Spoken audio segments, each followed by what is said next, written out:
Hello and welcome to another installment of At the Podium with me, Patrick Huey. At the Podium is a platform where we will learn from people who come from different walks of life, careers, and experiences, but all share one thing in common. They have stepped fully into the transformative power of saying yes to the unexpected turns of their lives. And they are now using the power of their voice, or podium, to make an impact on the world we live in today. At the Podium is the intersection of art, culture, and big thoughts wrapped up in good old-fashioned conversation. Today, I am thrilled and I'm humbled to share the podium with Dennis Williams. Dennis leads corporate social responsibility, CSR, for Warner Media. He is responsible for the company's philanthropic strategies, community and external partnerships, volunteer engagement, governance, board placement, and managing key Warner Media CSR initiatives. Prior to Warner Media, Williams was head of CSR at HBO. He joined the company in 1997 in human resources and later worked in affiliate sales and marketing. Williams is an advocate for equality in education and LGBTQ rights and serves on the board for the Fund for Public Schools, Horizons National, and New York City's LGBTQ Community Center. A native of Kansas City, Williams holds a BA in English from Hamline University. Dennis, welcome to At the Podium. Hey, Patrick Huey, thanks for having me. It's so good to see you. Now, Dennis, you and I have been friends for 20 years. And we met, I was doing a show in Milwaukee at the Milwaukee Rep.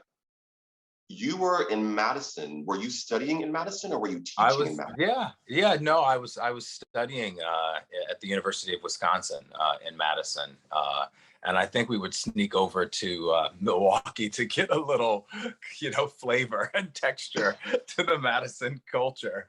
I think that's where we met and became friends. And over the past 2 decades, we really have, had the joy and luxury of knowing each other through those years. You were actually at my 45th birthday party, which we kind of threw impromptu in Manhattan one year, which was pretty awesome.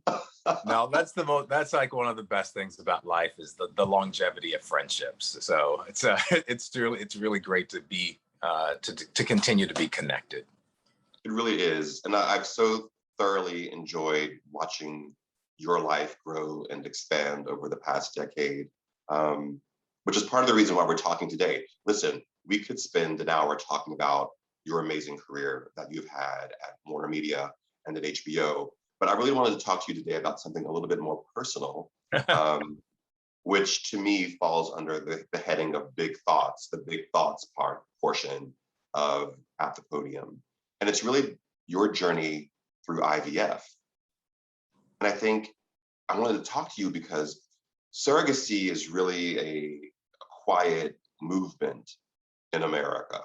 And especially within the Black community, within the Black gay community, and also the single Black gay male community.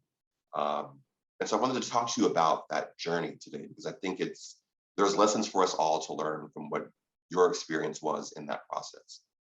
Yeah, no, first of all, thank you for being willing to have the conversation about something other than my career, which is, obviously an important part of my life. But the things that matter most, obviously, are how we take care of ourselves and how we create family. And I think you're right. I mean, this idea of IVF was certainly not something that was at the forefront of my mind. I didn't grow up hearing about people who utilized, assisted reproductive strategies to create their families.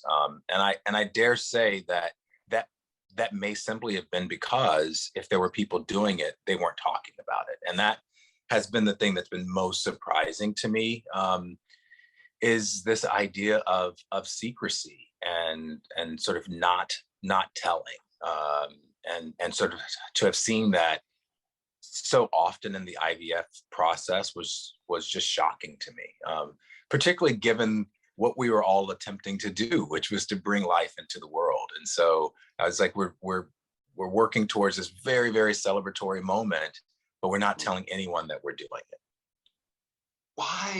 Why the secrecy? I have a dear friend of mine who, in her late 40s, early 50s, was told by her mother, because of medical reasons, that her father was not the father she knew as her father was not her biological father. She was conceived through sperm donation, which should be something that's celebrated, that her life was able to come into the world that way. But again, so much secrecy around this. Why do you think that is? Sexism, I think is probably the easiest answer, but I mean, it's more complicated than that. But I think for sure, being able to experience this as a man, and being particularly as a gay man, gave me a different perspective and vantage point, right? I was doing this because I wanted to do it, and not coming from a place where society had told me that I was inadequate for not being able to do it on my own. And I think, unfortunately, those are the roots of the secrecy and the shame for assisted reproductive technologies, particularly because it's most often women. And so we live in this sexist patriarchal society that says to women that your primary purpose is to have to sort of bring life into the world, right? And that we define your worth and your value in that way. And so if you are challenged in doing that, you're sort of labeled, less than or inadequate. And so no one wants to walk around kind of with that scarlet letter on their chest if you're a woman, right? And so you don't talk about it. You don't talk about struggles or challenges, which in turn means that you're not creating a community of people who it turns out are a lot of people. I mean, getting pregnant and having a child is not as easy as they make it look on television. It's complicated for a number of people for a number of reasons. And so one, we've not really given women the space to say open and honestly, hey, this is something that I need help and assistance with. So I think that's one. And then I think, secondly, it's this idea of sexuality, right? We don't like talking about our bodies. We don't like talking about our private parts. And so we allow, this kind of puritanical notion of sex and sexuality to prevent us from having these really important conversations. Yeah, I think you just referenced the Scarlet Letter, which I think a theme that has emerged throughout the different series we've done on this show has been this idea of shame. And I think we've allowed shame to color this conversation, which is a very real conversation for many people, as you alluded to, in this country, in this world, who cannot naturally or easily become pregnant. So thank goodness we have the means, the science, and the technology to help people who would be fantastic parents become those fantastic parents. Yeah. And bring life into the world.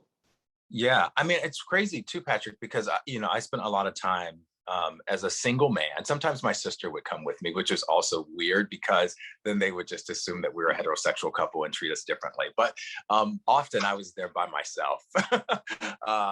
And so I was a little bit of like the sociologist in the room, right? I was, paying attention to body language and behaviors of other people around me, and just kind of observing, first of all, just the diversity of people who were sitting in the room, right? This is not limited to white women or Black women or Asian American women, or like every type of person that you can imagine was sitting in that room, right? Which tells me that these challenges are universal, right? But then the other thing that was sort of shocking and surprising for me is it was a bit of a dance routine, right? A very kind of choreographed routine where, they would call you back, you'd go through the door, and sort of wait your turn for them to call you back. And you're sort of on pins and needles, right? Waiting for your turn. But ahead of you, someone has already been called back. And that on the other side of the door, you're getting either good news or bad news, right? About whatever is happening in that particular checkup. What was startling for me, and sometimes really hard to watch, was seeing a woman come through the doors after having gone back to speak to the doctor, and you could see sort of visibly like tears in their eyes, like they had not gotten good news, and the physical manifestation of that was so evident. And my impulse, like when you see that, is to like comfort that person, to offer some kind of, condolence or comfort, like, we're all in this together, so I know that you didn't get good news and I'm really sorry for you. But of course I couldn't do that, I was sort of paralyzed. But seeing that no one else went to do that for her, right? And yet the next person could easily get the exact same news, right? Or so I was like, wait, we're not even talking about it in this room. There's no conversation amongst the people sitting here who are all going through the same thing. It's very siloed and such an individual, lonely experience when, on any given day, you can find yourself being the person coming back through that door with tears in your eyes. And it can be walking through that door isn't just about IVF. It's about a cancer diagnosis. It's about finding out a loved one has passed away. That we have to open these channels of empathy within ourselves for each other. We are so siloed, as you put it, that we can't even have that human impulse of comforting another person take the lead. Right. Yeah. I mean, it was remarkable. I was like, where is the humanity? Where's the sisterhood? Where's the shared experience that is so needed and necessary in this moment? And then, on the other side of that are the people who come out smiling and just whisk out, because you don't want to share your joy knowing that the next person may not get that kind of news. So it was just a really interesting experience. And again, for me as a man, no one was touching my body. No one was interrogating my medical histories after you kind of do some early work on like sperm count. But, I had the privilege and the benefit of being detached in a way that a lot of those women couldn't be. And that, I think, gave me space to think about and consider all that was happening around me. But I can only imagine that if I were going back and someone was giving very, very personal information to me or examining me, I wouldn't have had time to necessarily process it in that way.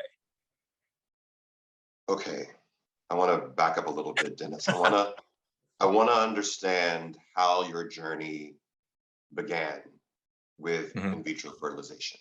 Heartbreak. It all begins with love or the absence of. No. I mean, I can certainly laugh about the experience now. But quite simply, I had sort of reached an age where and we talk about this for women, but I think it's also very real for many men, where I felt like the biological clock was ticking. I had sort of exhausted the decade that was my 30s.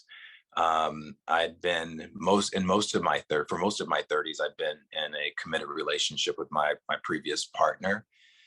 And I sort of thought that was it, like I found it, we get to ride off into the sunset, fast forward 40 years, there's rocking chairs and grandchildren and Christmas holidays. And then that relationship ended just before my 39th birthday. And I was just thrown into a complete tailspin for a variety of reasons. One, I didn't want the relationship to end. It wasn't my choice to end it. And then secondly, thinking, wait, did I just waste my 30s on someone? And like, how do I start all over again? And so he and I had started the IVF process together. And so that was also this, vision that I had of what my life was going to be looking like in a couple of years. So we started the process together. At a certain point throughout the process, it became evident that the relationship was not going to survive. And so we pressed pause on it. So I'd gotten pretty far down the road in the relationship. And when the relationship ended, I just thought, poof, it disappeared. And now I don't know how I'm going to have kids, and I can't do this on my own, and all those sorts of things. So my advice to everyone when you find yourself in that space is to do what I did, and that is find a very, very, very good therapist. So I am a huge advocate and proponent of mental health and mental wellness. And I ran to not even just a psychologist, but it was to give you a sense of my state of being. It was the first time that I actually went to see a psychiatrist. I was like, I just like the inability to kind of process the world around me was just overwhelming. And so I found a really fantastic therapist, Dr. Martinez Perez. And through a lot of work, we started examining and going through the rubble of my relationship, and kind of like finding the phoenix of myself out of that. But importantly, Dr. Martinez Perez encouraged me to construct a new future for myself. And so we spent a lot of time thinking about not the, he said this really important thing, which was when you end a significant relationship, you mourn the loss of what you had, right? So for all that time, I had this familiarity, right, with this person, and this, I knew his steps, he knew mine. So you miss that goes away, and all of a sudden, no one's around that knows how you like your coffee, right? But you also have to mourn the loss of the relationship you thought you were going to have, the future that you imagined having with that person. And part of that future for me was being, co-parents, having a family. So when we got to examining that part, he was like, "Wait a minute, you were going down this IVF road. Is that door closed forever?" And so this is where, the divine steps into my life. My friend, who is just a very, very generous and brilliant Black woman, Black lesbian, who had offered to be our egg donor, came back into my life and was like, "Hey," she literally said, "You and I have unfinished business." And I was like, "What? Do you want me to Zelle, Venmo you? Like, what's the unfinished business?" And she said, "No, I have always believed that I was supposed to donate my eggs to you. I'm not interested in being a parent. I know how important this was for you. And I can't shake this feeling that we didn't finish what we started, right? We were supposed to finish this thing."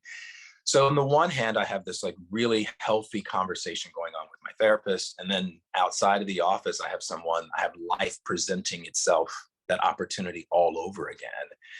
And I'm, so grateful that I was in an emotional space and a mental space as a result of the work I was doing in therapy to receive that from her, right? And to not run away from it. So as you can tell, my voice starts cracking because it gets really kind of emotional, just like even going back to that place. So she very, very generously went through a lot of medical stuff. For anyone who's listening to this podcast who's gone through IVF, you know that it takes a lot to do an egg retrieval in terms of a woman's body getting prepared and hyperstimulating ovaries. I mean, I swear I felt like I could be an OBGYN after this was done. Like I knew so much about what was happening.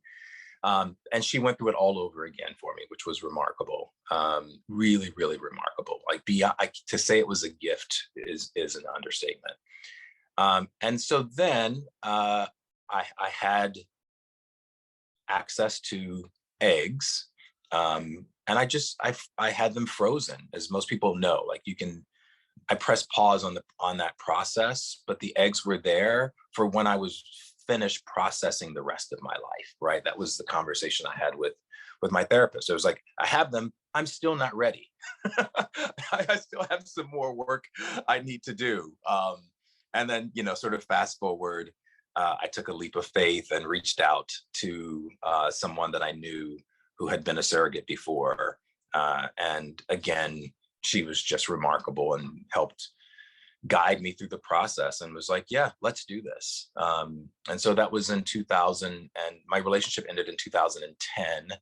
And I started in earnest the process of implanting the embryo in 2013, that summer. And my son was born in May of 2014. Wow. So, Dennis, in your journey, you had an identified egg donor, you had an identified surrogate. Is that the normal process in the IVF journey, or is it normally being managed by an agency who's putting together the different pieces for a couple or an individual?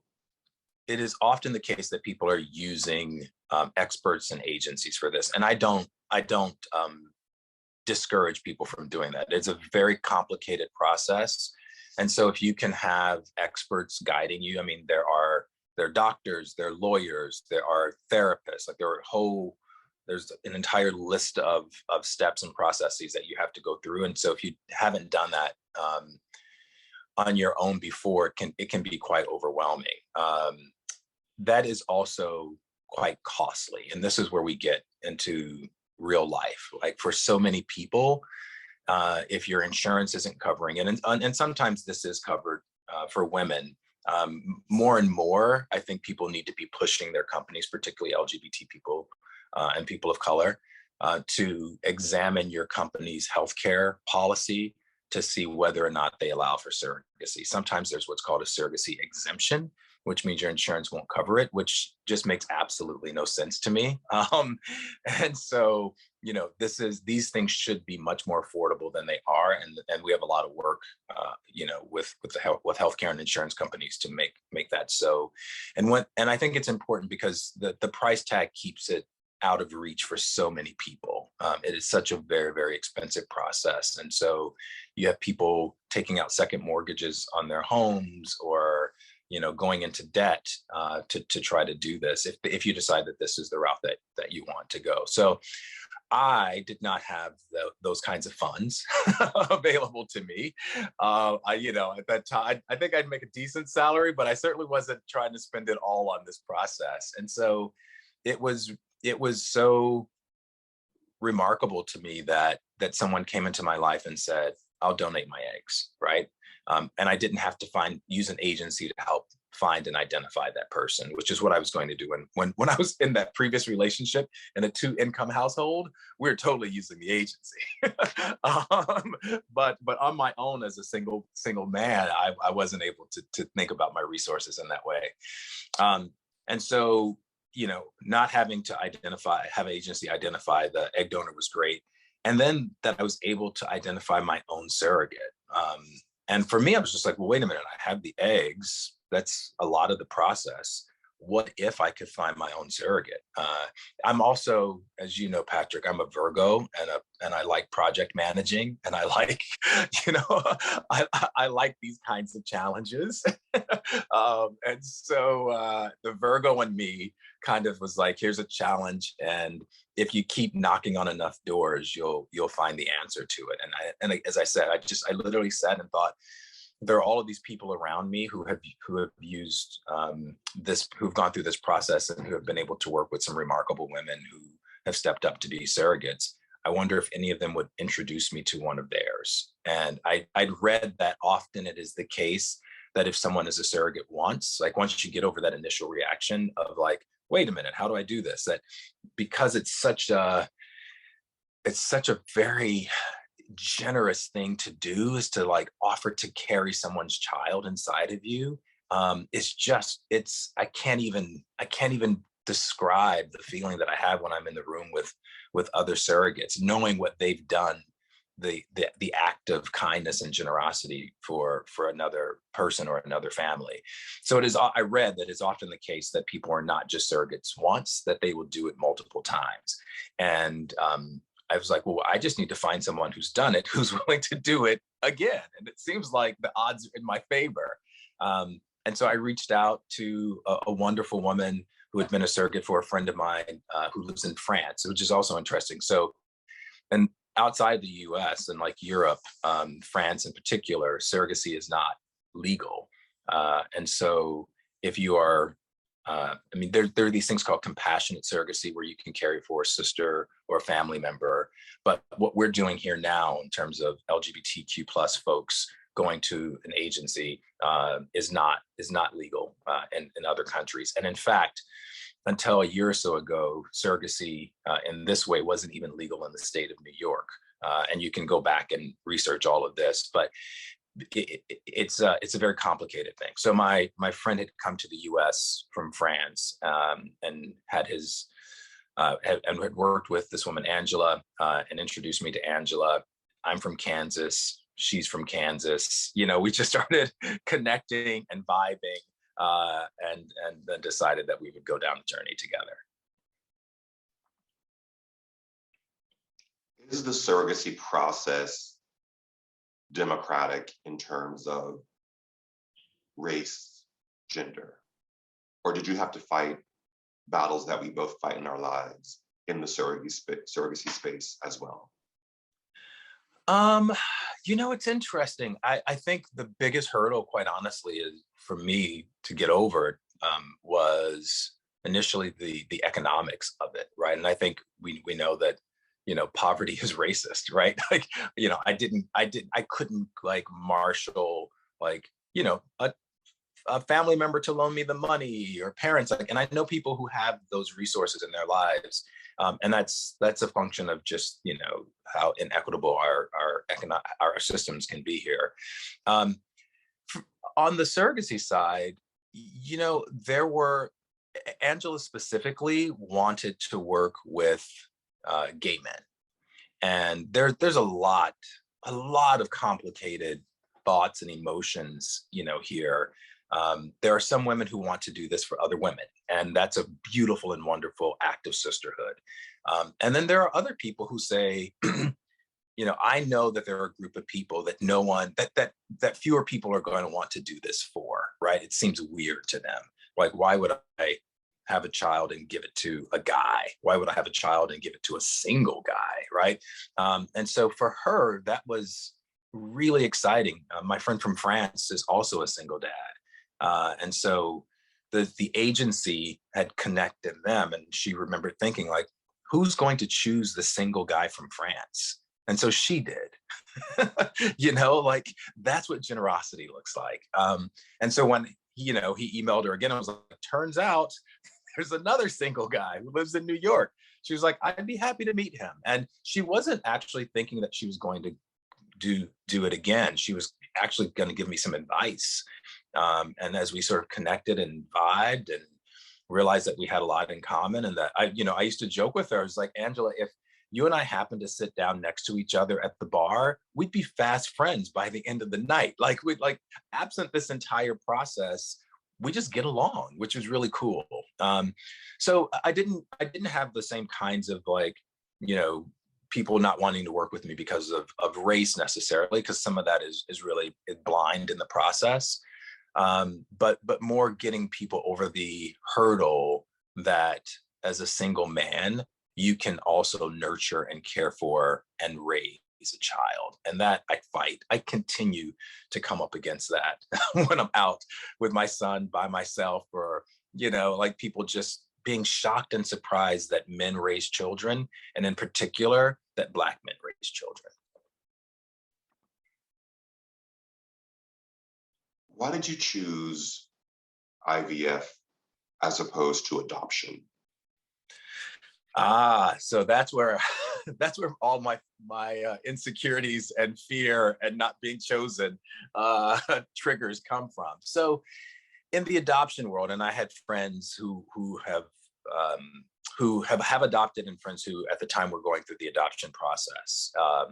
The adoption process just seemed really daunting to me, because I was watching couples, by and large, and remember, I was not coupled, but I was watching couples put together adoption books. And those were these documents where they would present themselves to prospective folks who were trying to find homes for the children, pregnant women. And these books they're like the high gloss brochure that you see when you're selling a home. It's like, hi, we're Biff and Bob, and he's an accountant, and I'm a lawyer, and we have a home in New York and a house in Connecticut, and we spend our summers in Europe. And it just was like all of these, all of these different characteristics and the accoutrement and the trappings of their lives to kind of sell themselves to a potential match. And I thought, okay, if I'm that person and I open the book and you got Biff and Bob with the house in Connecticut and all the money in the bank and the swimming pool and the fancy vacations, and not that I don't have some of those things, I get to travel a little bit too, but relatively speaking, who's going to choose the single Black gay guy to give their kid to? And I just didn't think that I was going to shake out very well in that process. I was like, I'm going to be, once again, the last one chosen for the team. And I don't want to, at 39, I don't want to spend years and years in the adoption queue waiting for someone to choose me. There's so many questions I want to ask you. Legally speaking, is this process of IVF governed by the federal law or by state law? Oh my gosh, Patrick, I love that question. It's state by state, and it's so, I mean, like as is so many of the protections that we all really need to be codified at the federal level, right? So there are some states, each state sets a different set of criteria for a number of things. When someone can, for example, terminate their parental rights, right? So in the state of Kansas, where my son was born, I needed Angela to acknowledge legally that he was not her biological child. But by virtue of the fact that she gave birth to him, she and her husband actually have a legal claim to the child, even though he's not biologically theirs. And it's a mismatch between where technology is and laws that have not caught up to technology. So, on face value, and obviously she and I understood this, it's not her child. She has been a vessel. She's been a keeper. She has held and nurtured and helped that child come into existence. But biologically, the kid doesn't belong to her. The kid belongs to me. And so there's a lot of legal work that you do in advance of the delivery to try to move a lot of the bureaucracy around that, and that varies from state to state. So I don't remember all of the laws now, but there are reasons why, for example, people will go to like Ohio or Texas, in my case, Kansas, where they feel like the laws are more favorable towards the intended parent, right? And that would be me, the intended parent.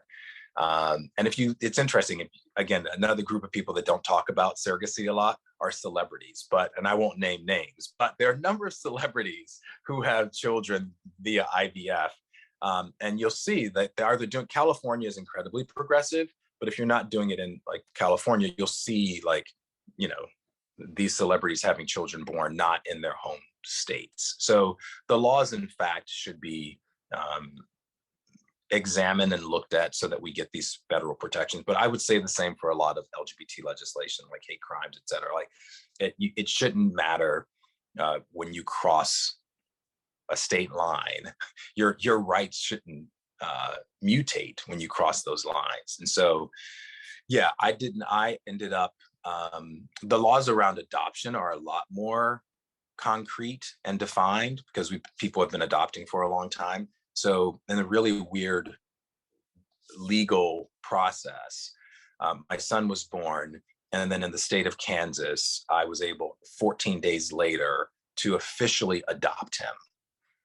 And so if, at some point when he looks at his all of his documentation around his birth, he'll say, wait a minute, my dad adopted me 14 days after I was born. But that was essentially to get a birth certificate that just had my name on it as his parent, and not the birth mother, not the egg donor, but to a legal document that clearly defined what my relationship was to him and the absence of his relationship to a lot of other people in that process.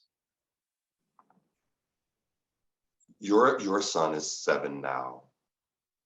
How do you yet talk to him about his creation, his origin story? Or is he too young at this point? No, I don't think we're ever too young to learn about ourselves. I mean, it's not this is not a one and done conversation. You plant little seeds all along. And one of the other things, and I talked about the therapist that I saw for myself, but I also saw a psychologist who specialized in sort of, uh, third party family creations. I can't remember what her exact title was, but she was someone who for years has counseled parents who were adopting children, parents who are adopting children internationally. Like, this space has evolved and grown over time. And now her practice is, she's talking to people who are going through the IVF process. What's interesting of that question about race, right? So at the time that I saw her, she'd been doing this for decades. And when I was sitting in her office, she said to me, over the years, I've seen a lot of people sit, where you're sitting. I've seen it change from, heterosexual couples. And then I saw lesbian couples, and then I saw gay couples, and I saw interracial couples, and I saw single women. You are the very first single Black man that I've seen sit in this chair. And I thought, wow, I mean, this was in the early 2000s. She was like, never have I had this conversation with someone in your circumstance. And we spent a lot of time, this won't surprise you because you know me, but we spent time talking about what it means in the Black community in particular to not be able to identify a mother, right? That was really important for me to process. Like, how do I raise a child in this community who will walk into an environment and people will say, well, everyone knows their mother. And my kids say, well, my story is different. My story is I was raised by my dad, or my story is that I have an Auntie Angela who was my surrogate, and I have an Auntie Aisha who was my egg donor, right? Like, how do we start to tell that story to him immediately so that it's never a surprise for him? I mean, James Baldwin, I'm going to paraphrase, but Baldwin talks about your deepest secret being your enemy's greatest weapon against you, whether they know the secret or not, right? I don't want my kid to walk around not knowing who he is and having people use that or against him in any way. So very early on, the very first Mother's Day, you have to figure it out. Like, what are you telling your kid about Mother's Day?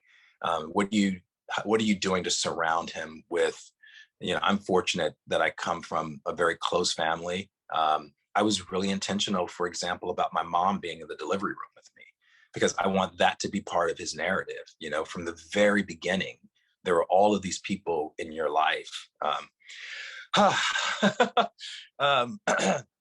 Yeah, very, very intentional about that.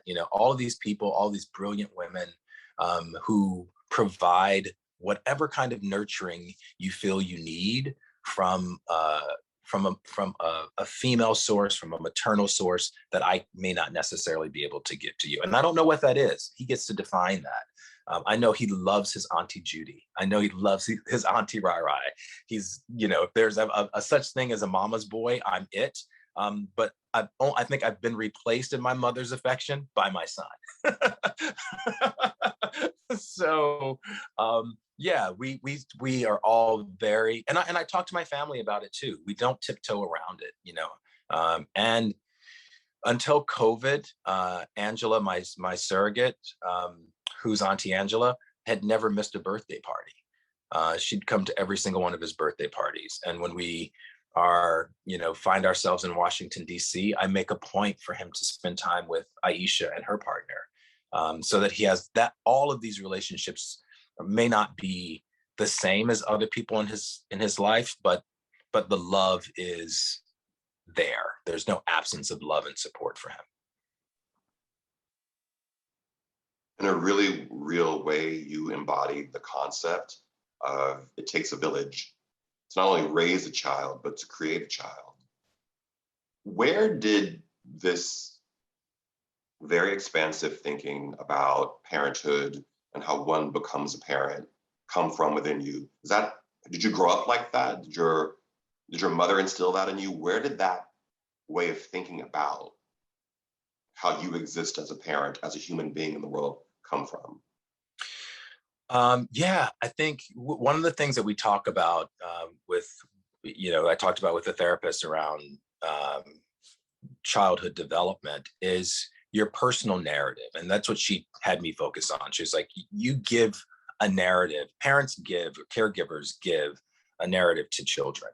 And it starts very, very early, right? You know, you tell them they're smart, you tell them they're beautiful, you tell them they are really good at math, and you start to absorb that. And a parent can completely disrupt what you think your narrative is. You may say, I want to go into the arts. And your parent may say, or your caregiver may say to you, no, that's not a viable career. You're going to have to go into science or whatever it is, right? Like these adults get to shape our lives. And if you have a healthy narrative, or even if you have an unhealthy narrative, oftentimes you return to whatever it is that people have said about you, right? So the example I always give is if you're like, hey, we come from a long line of doctors in our family. Chances are that kid's gonna at least look at pre-med at some point in their lives. So that's sort of professionally, but emotionally, we do the same thing. My family is incredibly diverse. We have lots of play cousins and adopted cousins and pretend sisters. And I sometimes have a difficult time distinguishing between my mom's best friends, who are my aunts, and my mom's sisters, who are my aunts. And so this idea of family for me has always been incredibly fluid, but family has always been really important. And so one of the things I remember when I came out to my mother in my late teens, um, she did not take it well. But one of the things that stayed with me was like, she was just like in this very, very agitated, upset state. And she was like, you're going to rob me of grandchildren. And like, this was, many, many years ago. And I was like, 19 or 20 or something. I was like, what is she even talking about? I'm not even thinking about having kids. What I didn't realize is that she'd already planted that narrative in my head as I got older, in my late 20s and 30s. I was like, hey, it's time to settle down and have those kids, right? Like I was returning to the narrative that I had grown up with. So I think that seed had been planted early and came to fruition. But as a gay man, obviously, I had to think outside the box, and I think that is sometimes it's the silver lining. The silver lining for me was that I so much of my life has been lived outside of conventional boundaries and lines, and I've had the ability to redraw the boxes that I want for myself, as opposed to the ones that people have told me I'm supposed to be in. So I'm like, no, no, no, no. This is actually the box that I've drawn for myself. This is where I live, not that box over there. And so it was easy for me to, if I look around and I see something, not to think about it in this sort of traditional way. And I'll say this, I've, you know, I've had this conversation with lots of my heterosexual female friends, and I talk to them about the boxes that have been drawn for them around family creation. The box is that good girls don't, right? So we already start putting a box around people's exploration of their sexuality. And then the next box is, well, after you finish this. And then the next box is when you meet him. And then the next box is, and then the next box. And so it is the case in my life that I have a number of women who I've spoken with now, who are, where I was in their late 30s, early 40s, and it hasn't happened for them. And it's unfortunate because they've lived the last several decades according to the boxes of what and how they're supposed to create their families. Because if you step outside of that box and you say, hey, I'm a single woman and I'm ready to have a family and I'm going to go do it, people are like, oh my God, you're a single mother. As if that's some horrible, bad thing, because it's outside the box of, boy meets girl. See Dick, see Jane, see their kids. They live in a house with a white picket fence. And so I encourage not just my LGBTQ plus friends, but especially my heterosexual female friends. And now I literally 2 weeks ago had a conversation with a heterosexual guy who was like, hey, tell me about this kid of yours, because he's not in a relationship and he's not sure that he wants to wait to be in a relationship. And I'm like, oh my God, you're in a box too. Get out of the box. You can do this. So, for me, that's really that's super important for me, is for people to think about how they plan their families in ways that make sense for them and their lives, and not according to someone else's blueprint or diagram or really, really constrictive box. I mean, we have really got to break open those boxes and create new ones, or not have them at all. How about that? Yeah. What was it like when you met your son? There was such a journey to have him arrive on the planet. What was that moment like? Do you remember when you held him for the first time? Oh, yeah. Yeah. There's lots of video of me crying, for sure. It was everything I imagined, and then nothing like I imagined at all, right? In that you do what's called a birthing plan, particularly when the circumstances are not the usual for these hospitals or for these birthing centers. So, Angela and I discussed the fact, for example, that you see this in the movie: the child is born, they clean the child up, and then they hand the child to the mother, to the woman. Not always, depending on the circumstances, but for us, that wasn't going to be part of the choreography. She was like, nope, I don't want to be the first person to hold this child. The child is yours. And so we have to rewrite that. Like, again, tear down the box, right? And so that gave me the freedom to say, here's what my birth plan looks like. And this, I mentioned that I'd asked my mom to be there. This is where the video of me crying comes in for you podcast listeners. But I'd asked my mom to be there for a particular reason, because I wanted her to be the very first person to hold my son. And at that point, I knew it was going to be my son. And so I had instructed the doctors and nurses that after he was ready and prepared, to hand him to her first. And my mother's a very spiritual person. I grew up in a very religious household. And so I wanted him to really be welcomed into the tribe of our family, right? Into the village that is our family.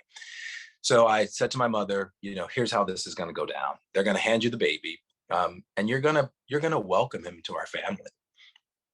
And you're going to bless him, and you're going to ask God's blessing on his life. And I'm going to be thankful for the gift that I've been charged with. So they handed Elan to my mother, and she prayed and blessed him and thanked God for him. And then they handed him to me. But in the meantime, I thought, okay, this is going to be very Hakuna Matata, Simba, trumpets, etc. What I wasn't really prepared for was what Angela, my surrogate, had just done, right? I knew what she was going to do, but watching her do it, Patrick, and thinking, she's doing this not for herself. She's doing this for me. I don't think, there are few things in my life that people have ever given to me that I don't think I can repay. I'm like, okay, you give me this thing, then the next time you cover dinner, I'll cover dinner next time. You get this round, I'll get the next round, right? That there's this quid pro quo thing around receiving in my life.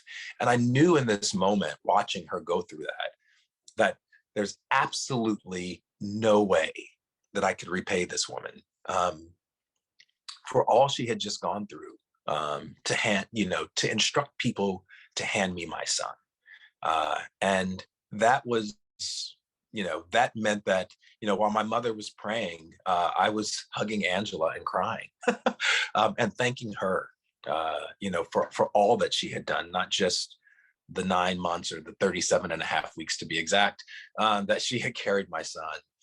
But all she had gone through, to make that experience real and possible for me. See, I told you I can't get through this without the tears, which is a good thing. It's good to always be reminded of how many people, how the village really stood up for me, and continues to stand up for me. Just some incredibly remarkable women in my life who saw that, when you talk about people seeing in you what you don't always see in yourself, at every step of the way, there were these women who were saying, you're going to be a great father. I want to help make that possible for you.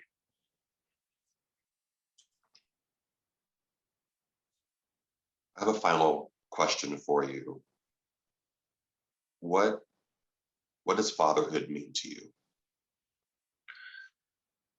Oh,